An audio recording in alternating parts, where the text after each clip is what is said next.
여러분 안녕하세요. 반갑습니다. 우리 하나님께서 주시는 하늘의 기쁨이 넘치는 복된 날이 되기를 바랍니다. 이제 우리 함께 찬양하며 하나님의 은혜의 보좌 앞으로 나아가겠습니다. 오늘 예배 가운데 우리 하나님께서 내려주시는 정오의 햇살 같은 은총이 가득하시기를, 우리 예수 그리스도의 강물 같은 보혈의 능력이 넘치시기를, 우리 성령님께서 주시는 샘물과 같은 시원함과 생명의 능력이 가득 넘치시기를 간절히 바라고 기도합니다. 함께 찬양하겠습니다.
이제 우리 함께 말씀을 보겠는데요. 오늘 베드로전서 3장 13절부터 22절, 13절 제가 먼저 읽습니다.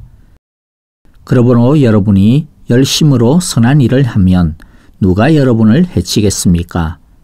그러나 정의를 위하여 고난을 받으면 여러분은 복이 있습니다.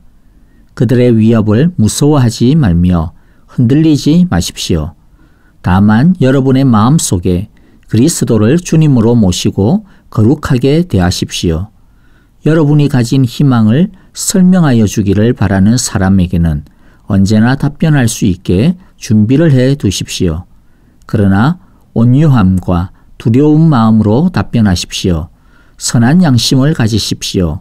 그리하면 그리스도 안에서 행하는 여러분의 선한 행실을 욕하는 사람들이 여러분을 헐뜯는 그 일로 부끄러움을 당하게 될 것입니다. 하나님께서 바라시는 뜻이라면 선을 행하다가 고난을 받는 것이 악을 행하다가 고난을 받는 것보다 낫습니다.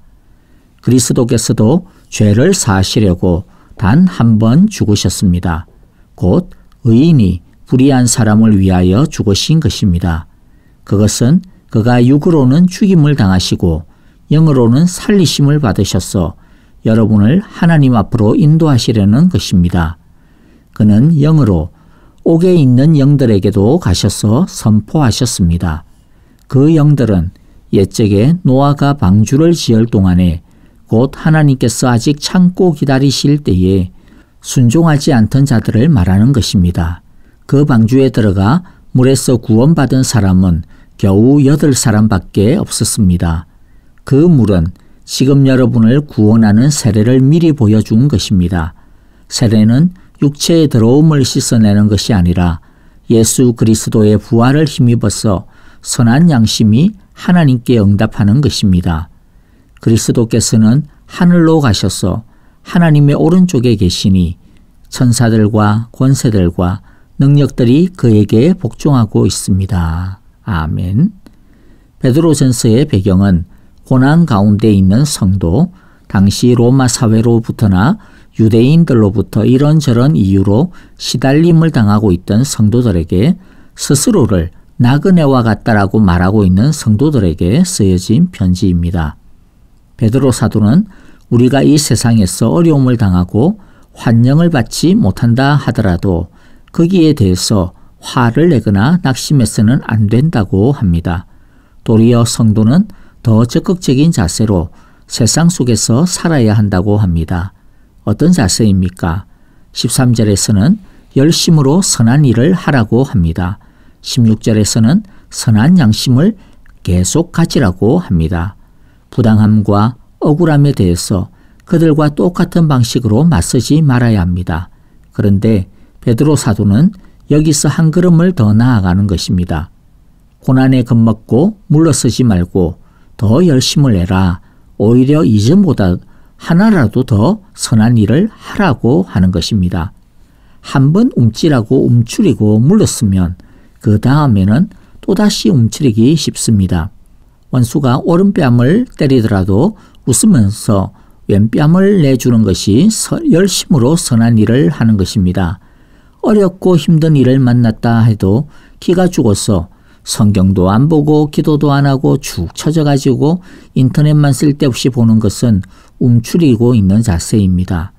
도리어 그럴 때일수록 이전에는 하루에 5분 기도했다면 그러면 그냥 10분을 기도하는 것입니다. 이전에 선교 헌금을 한 달에 50불씩 냈다면 내가 어려워졌다고 해가지고 다 끊어버리는 것이 아니라 내가 쓸 것을 줄여서라도 한번 어쨌든 끝까지 최대한 한번 해보자 이렇게 하는 것이 바로 더 열심으로 선을 이루는 것입니다. 우리가 이렇게 반대와 고난 앞에서도 기죽지 않고 그러면서도 화를 내거나 낙담하는 것이 또 아니고 똑같은 평정심을 가지고 오히려 억지로 오리를 가자고 하는데 웃는 얼굴로 심리라도 같이 가주겠다라고 하는 이런 더 선한 모습을 보이는 것, 이것이 고난의 시대를 살아가는 우리가 가져야 하는 믿음의 바른 자세라고 베드로 사도는 우리에게 말씀해 주고 있습니다. 그런데 이렇게 하면 이것이 우리에게 복이 된다라고 14절에서 말씀하십니다. 예수님께서도 마태복음 5장 산상수훈에서 8가지 하늘나라의 복에 대해서 말씀하시면서 제일 마지막 8번째 복으로 말씀한 것이 무엇입니까? 바로 고난으로 인한 복이었습니다. 의를 위하여 핍박을 받은 사람은 복이 있다. 하늘나라가 그들의 것이다. 너희는 기뻐하고 즐거워하여라. 하늘에서 받을 너희의 상이 크기 때문이다. 너희보다 먼저 온 예언자들도 이와 같이 핍박을 받았다. 그러므로 세상의 위협을 무서워하지 말며 흔들리지 말아야 할 것입니다. 무서워서 뒤로 물러서고 흔들려서 길에서 이탈하면 하늘에서 받을 복을 잃어버리게 되기 때문입니다. 그러므로 기억합시다. 고난이 찾아오면 천국의 목돈을 저축할 수 있는 기회가 찾아온 것입니다. 믿음 안에서 고난을 잘 헤쳐나가면 그 자체가 하나님의 인정을 받는 것이요, 하나님의 기쁨이 되는 것이요, 천국의 상급이 되는 것입니다.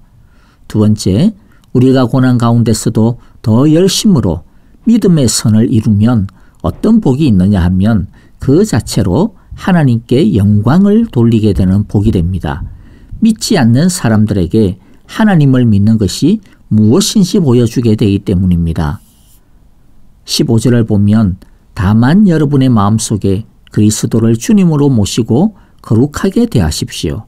여러분이 가진 희망을 설명하여 주기를 바라는 사람에게는 언제나 답변할 수 있게 준비를 해 두십시오 라고 말씀하셨습니다.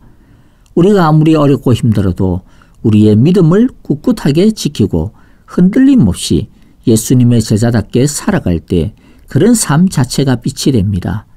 우리가 이 세상에 빛이 되어야 한다라고 하는 말은 우리가 뭐 대단한 일을 하거나 잦은 사업 같은 것을 삐까번쩍하게 하고 그래가지고 세상 사람들 앞에서 내보이라고 하는 말이 아닙니다. 그냥 예수님의 제자답게 사는 것입니다. 그리스도를 주님으로 모시고 주님의 거룩하심을 닮아가는 것입니다. 13절의 말씀처럼 더 열심히 선한 이 삶을 묵묵히 살아가는 것이 빛의 삶입니다.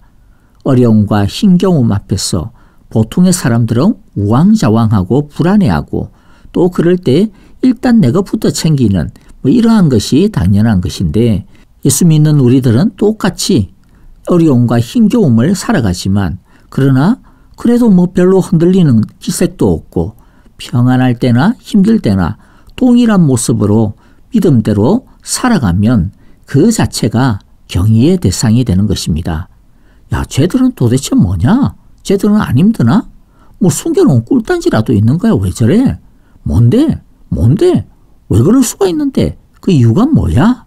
바로 이러한 호기심의 대상이 되는 것입니다. 이것이 우리가 빛으로 이 세상을 비추는 것입니다. 그렇게 되면 자연스럽게 우리가 왜 이렇게 평안한지, 왜 힘들고 숨이 턱턱 막히고 있는 이러한 때에도 잔잔하고 오히려 감사하고 기뻐할 수 있는지 그 소망의 이유를 전할 수 있는 기회가 생기게 되는 것입니다. 그리고 누군가 관심을 보이고 물어보면 우리가 어려운 가운데서도 변함없이 더 열심으로 선을 이루는 그 이유가 바로 우리가 모시고 있는 주인 예수님 때문임을 전하면 되는 것입니다. 최고의 메시지는 이론이 아니라 메시지를 전하는 그 사람임을 잊지 말아야 합니다. 생각해 보십시오. 북한의 김정은이나 요새 한국에서 또 떠들썩한 이 조두순과 같은 사람이 아무리 미사 여구에 좋은 말을 한다고 해도 그 말이 무슨 감동이 되겠습니까? 물론 말 자체는 맞는 말일 수 있고요. 좋은 말을 했을 수 있죠. 하지만 그 좋은 말을 하는 인간이 걸러먹었기 때문에 아무리 좋은 말이라도 아무런 영향력이 없는 것입니다. 도리어 그냥 기분만 망쳐버리게 되겠죠. 다른 사람에게 우리가 예수님을 가장 효과적으로 전할 수 있는 길은 우리가 예수 믿는 사람다움을 보여주는 것입니다. 그런데 예수 믿는 사람다움을 보여줄 수 있는 제일 좋은 때가 언제라고요? 바로 고난이 찾아올 때입니다. 그때 예수님을 주로 모시고 사는 것이 어떤 것인지 그것을 확실하게 보여주면 우리가 전하는 그 소망의 이유가 단순히 이론이 아니라 진짜임이 증명되는 것이죠. 진실함이 드러나는 것입니다. 어려움과 고난, 누가 이런 것을 좋아하겠습니까? 모두가 그런 것은 다 불행한 것, 무가치한 것이라고 생각합니다. 그런데 보십시오. 이 무가치하고 피하고 버려야 할 이것도 하나님의 영광을 드러내는 도구, 기회가 될 수 있습니다. 그러므로 고난과 어려움을 그저 내 인생에서 치워버려야 할 것이라고 피하려고만 하지 마시고 원망만 하지 마시고 이것도 축복의 기회가 될 수 있다. 이와 같은 것을 기억하시기 바랍니다. 아니 C.S. 루이스의 말처럼 고난은 변장된 하나님의 축복의 기회입니다. 고난이 하나님의 축복의 기회가 될 것인지 아니면 그냥 죽을 고생길이 될 것인지 그것은 그 고난을 어떻게 대하고 사용하느냐에 달려 있습니다. 우리의 믿음의 자세와 태도, 반응에 달려 있음을 잊지 마시기 바랍니다. 마지막 세 번째로 그런데 17절의 말씀처럼 선한 일을 하다가 고난을 당하여도 하나님의 뜻을 이루는 것을 두려워하지 않고 포기하지 않는 이유가 무엇일까요? 하나는 18절의 말씀인데요. 예수님이 우리 대신 고난 당하셨기 때문입니다. 그러므로 우리도 예수님을 위해 예수님 때문에 고난 당하는 것이 자연스럽고 마땅한 것입니다. 하지만 그렇다고 하더라도 고난과 어려움을 견디고 맞서는 것은 쉬운 게 아닙니다. 우리는 이 일을 의무감이나 책임감만으로 하지 않습니다. 우리는 오히려 확신을 가지고 합니다. 어떤 확신이냐면 이 고난과 어려움을 이길 수 있다라고 하는 확신입니다. 어떻게 그런데 이런 확신을 가질 수 있게 됩니까? 19절부터 22절입니다. 좀 난해하고 복잡한 구절이기는 하지만 전체적인 맥락과 포인트는 명확합니다. 그것은 예수님의 승리입니다.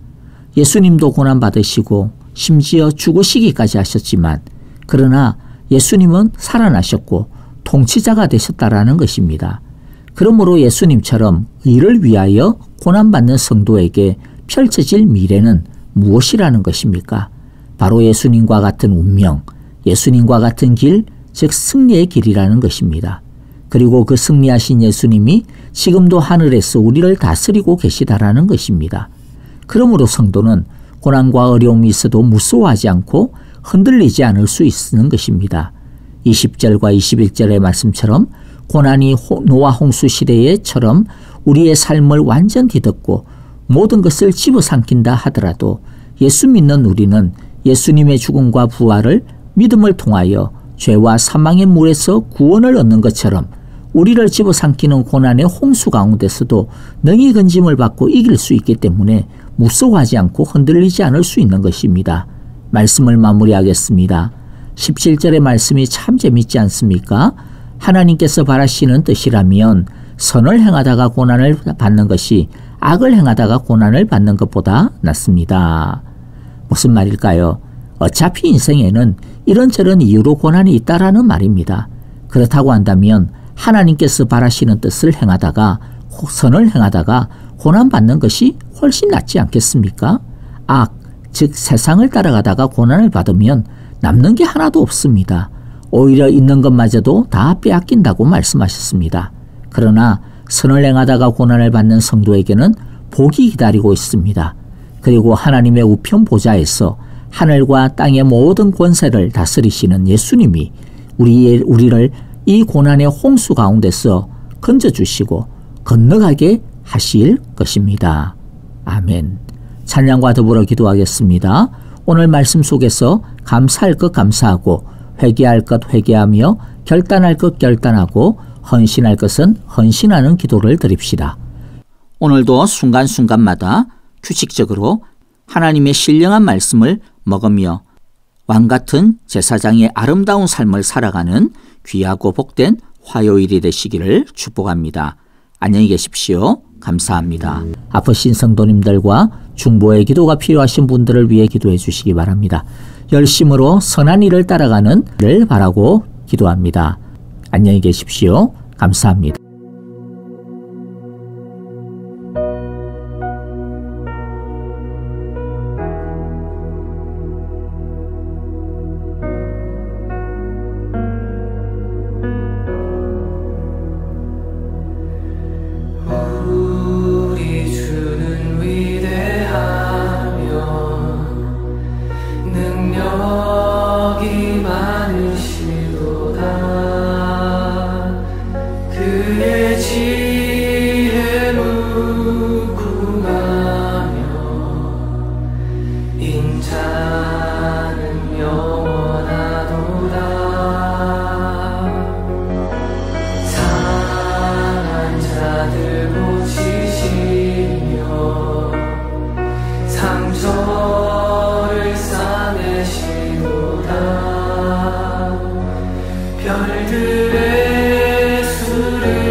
임재 앞에 경배해